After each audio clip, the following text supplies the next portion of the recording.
स्वागत है आपका एक और शानदार वीडियो के अंदर। मैं आयशा जान, फाइनेंस कोच।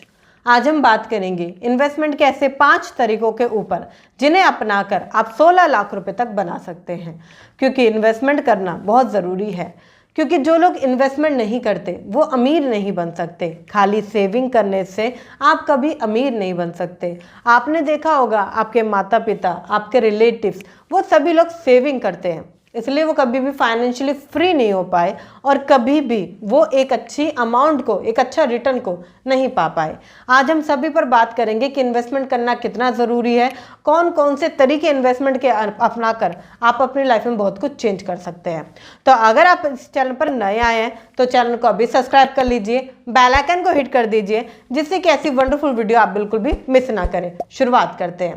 देखिए, जो एक मिडिल क्लास पर्सन है उसकी लाइफ में इन्वेस्टमेंट की कभी बातें नहीं होती, क्योंकि इन्वेस्टमेंट हार्ड लगती है।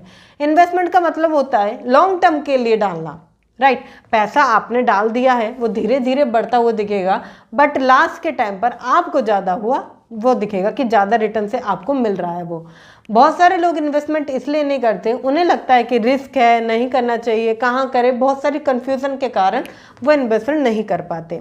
आज इन्वेस्टमेंट का सही तरीका मैं आपको बताऊंगी। अगर इसे आप अपनाते हैं तो लाइफ में आप बहुत कुछ चेंज कर जाएंगे। जैसे कि सबसे पहला तरीका है महिला सम्मान बचत योजना। ये योजना क्या है? ये सरकार के द्वारा चलाई गई फीमेल के लिए बहुत अच्छी स्कीम है।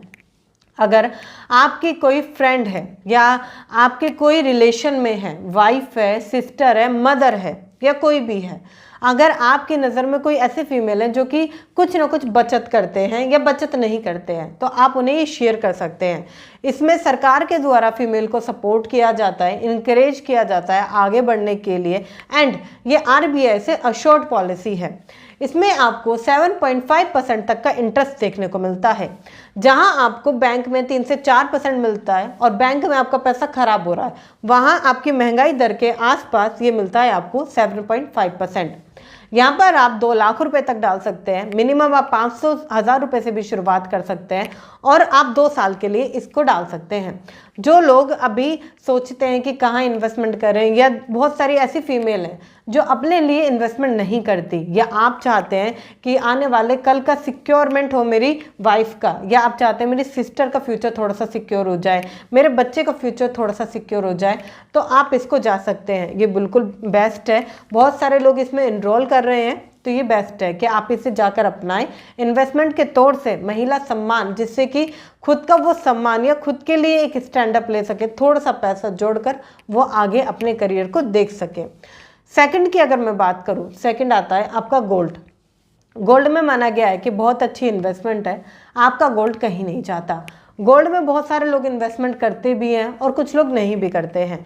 देखिए, गोल्ड कई प्रकार का होता है। अब कुछ लोग कहेंगे कई प्रकार का मतलब, जैसे कि डिजिटल गोल्ड एंड आपको जो फिजिकल गोल्ड है। फिजिकल गोल्ड जो आप खरीद कर लेके आते हैं, ज्वेलरी हो गई आपकी, उसमें मेकिंग चार्जेस लगते हैं जो कि एक वेस्ट पैसा होता है, ठीक है।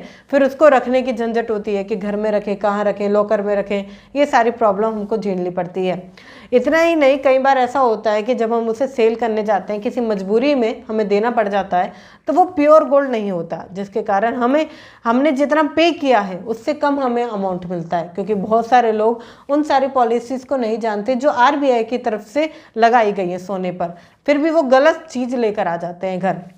डिजिटल गोल्ड में क्या है, आपको प्योर गोल्ड मिलता है। इसे आपको रखने की कोई झंझट नहीं होती, कोई भी इसमें परेशानी नहीं होती, आराम से इसको आप जा सकते हैं।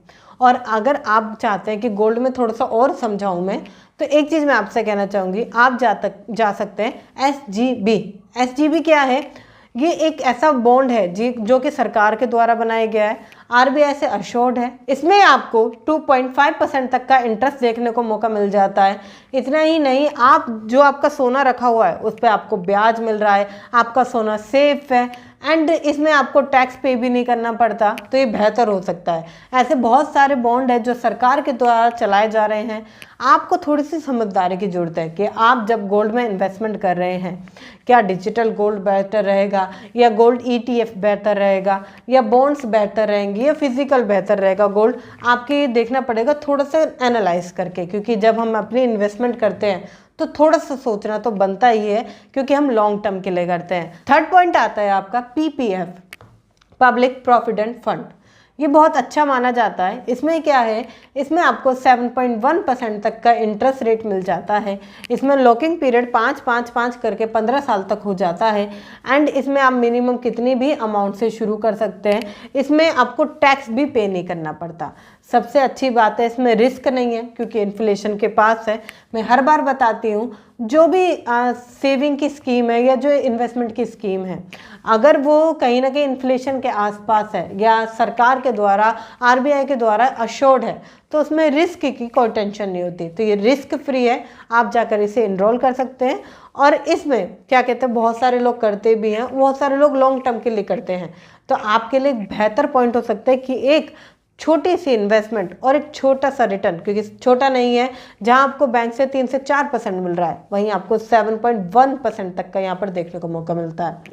अगली स्कीम की मैं बात करूं, जो फोर्थ स्कीम आती है, नॉन बैंक फाइनेंशियल कंपनियां।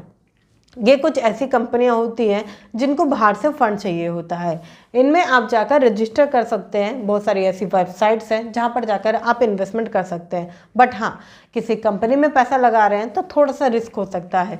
आपको समझदारी की जरूरत है, रिसर्च करने की जरूरत पड़ सकती है, आपको एनालाइज करने की जरूरत पड़ सकती है कि कौन सी कंपनी में मैं पैसा लगाऊं, कहाँ पर मेरा पैसा बढ़ेगा, कहाँ पर नहीं बढ़ रहा है, कौन सा प्रॉफिटेबल है या कौन सा प्रॉफिटेबल नहीं है। ये थोड़ा सा आपको समझदारी की जरूरत है, क्योंकि जब आप पैसा लगा रहे हैं तो लॉन्ग टर्म के लिए लगा रहे हैं, और किसी के विश्वास पे अगर लगा रहे हैं तो थोड़ा सोचना और समझना तो बनता ही है कि हम सारी चीज़ों को अच्छे से एनालाइज करें। राइट। अगला जो पॉइंट आता है, फिफ्थ पॉइंट, इसमें मैं एक छोटी सी चीज़ कहना चाहूँगी। बहुत सारे लोग म्यूचुअल फंड से डरते हैं, म्यूचुअल फंड, शेयर मार्केट से डरते हैं। ये सबसे बेहतरीन इन्वेस्टमेंट के तौर पर आता है। बहुत सारे लोग इसे करते नहीं हैं, बट अगर आप अभी तक नहीं करते तो करना शुरू कर दें। म्यूचुअल फंड में अगर आपको ज़्यादा जानकारी नहीं है तो म्यूचुअल फंड की तरफ जा सकते हैं, इंडेक्स फंड, निफ्टी 50 की तरफ जा सकते हैं। ये बिल्कुल सॉफ्ट होते हैं और कहीं ना कहीं सिक्योर होते हैं। इसमें आपको कोई भी ज़्यादा टाइम नहीं देना पड़ता है, ज़्यादा इसमें आपको एनालाइज नहीं करना पड़ता है। बैलेंस फंड की तरफ आप जा सकते हैं, बेहतर रहता है। देखिए, जब भी आप कोई निवेश कर रहे हैं, 5 साल 6 साल का निवेश कर रहे हैं या आने वाले 15 साल 20 साल तक का निवेश कर रहे हैं, तो अच्छे से सोच के कीजिए, अच्छे से देख के कीजिए, एनालाइज कीजिए। इसमें क्या है, अगर आप बैलेंस फंड की तरफ जाते हैं, जो म्यूचुअल फंड में आता है, बैलेंस फंड की तरफ जाते हैं, तो ये सरकारी कंपनी, सरकारी सिक्योरिटी, ऐसे गवर्नमेंट के जो काम होते हैं ना, उसमें पैसा लगाती है। कहने का मतलब है कि गवर्नमेंट से ये सेफ है, तो आपको यहाँ पर पैसा लगाने में कोई दिक्कत नहीं होगी। बस थोड़ा सा फिर भी आपको एनालाइज और बहुत सारी चीज़ें इसमें देखनी पड़ सकती हैं, बस शुरुआती तौर में। और धीरे धीरे जब आप इसको करना सीख जाएंगे तो ये आपको डेप्थली आ जाएगी। बहुत सारे लोग इन्वेस्टमेंट से डरते हैं, इन्वेस्टमेंट से डरिए मत। इन्वेस्टमेंट एक बहुत बेहतर तरीका है आज के तौर पर और आने वाले टाइम पर खुद को सिक्योर करने का। लास्ट स्टेप आता है प्रॉपर्टी। प्रॉपर्टी क्या होती है, बहुत सारे लोग प्रॉपर्टी में इन्वेस्टमेंट नहीं करते। उन्हें लगता है कि प्रॉपर्टी वेस्ट है, या प्रॉपर्टी में टाइम देना, प्रॉपर्टी में पैसा देना या प्रॉपर्टी लेना ये वेस्ट है। मैं आपको बताऊं, अगर आप 20 लाख की प्रॉपर्टी नहीं ले सकते, 40 लाख या 50 लाख की प्रॉपर्टी नहीं ले सकते, तो छोटी प्रॉपर्टी लेना स्टार्ट कीजिए। कहीं भी आपके आसपास के एरिया में, आपके जान पहचान के एरिया में 3 लाख, 4 लाख, 5 लाख या 7 लाख तक की प्रॉपर्टी आपको आराम से मिल जाएगी, जो कि अभी हो सकता है कि डेवलप ना हो, बट आप उसे लेके डाल देंगे तो वो इन फ्यूचर 10 साल 15 साल बाद, या बहुत सारी ऐसी प्रॉपर्टी हैं जो 5-5 साल में भी ग्रो कर जाती हैं। तो आप ये देख सकते हैं कि कहाँ पर बेहतर है, क्योंकि जब छोटी छोटी प्रॉपर्टी होती है तो छोटी छोटी प्रॉपर्टी को मिलाकर आप उस जगह ले सकते हैं अच्छी प्रॉपर्टी, जहाँ आपका मन है या जहाँ आपको लगता है कि वहाँ मुझे अच्छा रिटर्न मिलेगा, वहाँ आप ले सकते हैं। बट हाँ, जो लोग लोन लेते हैं और घर ले लेते हैं, प्रॉपर्टी ले लेते हैं, वो एक अच्छा इन्वेस्टमेंट नहीं होता, क्योंकि जब तक आपको आपका एसेट कमा के नहीं दे रहा, ये इन्वेस्टमेंट के तौर पर है नहीं आपके पास, तब तक वो पैसा नहीं है। आप जब उसे लोन पर लेकर आएंगे तो उसका इंस्टॉलमेंट भरेंगे आने वाले 20 सालों तक, और जहाँ 20 लाख का घर वहाँ 40 लाख का घर हो जाएगा, और 20 साल तक आप उस लोन को भरते रहेंगे। तो ये हो जाएगी पूरी तरीके से लायबिलिटी, एक कर्जा, एक जिम्मेदारी। राइट। वो एसेट नहीं है। तो बहुत सारे लोग इन्वेस्टमेंट के तौर पर प्रॉपर्टी डाल देते हैं, बट लोन पर। देखने की जरूरत है कि आप प्रॉपर्टी लोन पर ना डालें, चाहे छोटी छोटी 5 से 6 प्रॉपर्टी कर लें, उसके बाद सभी प्रॉपर्टी को सेल करके एक बड़ी प्रॉपर्टी कर लें। क्योंकि उससे क्या होगा, आपका पैसा जल्दी जल्दी आपको बढ़ता हुआ दिखेगा और वहाँ पर आपको लॉस होने की संभावना ना के बराबर है। अगर आपको वीडियो अच्छी लगी है तो लाइक कर दीजिए, शेयर करें उनके साथ जो इन्वेस्टमेंट के कई तरीके जानना चाहते हैं, शायद उन्हें ऐसी स्कीम ना पता हो, तो शेयर करना तो बनता है। और अगर आप इस चैनल पर नए आए हैं तो चैनल को अभी सब्सक्राइब कर लीजिए, बेल आइकन को हिट कर दीजिए, जिससे कि ऐसी वंडरफुल और नॉलेजेबल वीडियो आप बिल्कुल भी मिस ना करें। मिलते हैं फिर किसी शानदार टॉपिक के साथ, तब तक के लिए थैंक यू सो मच।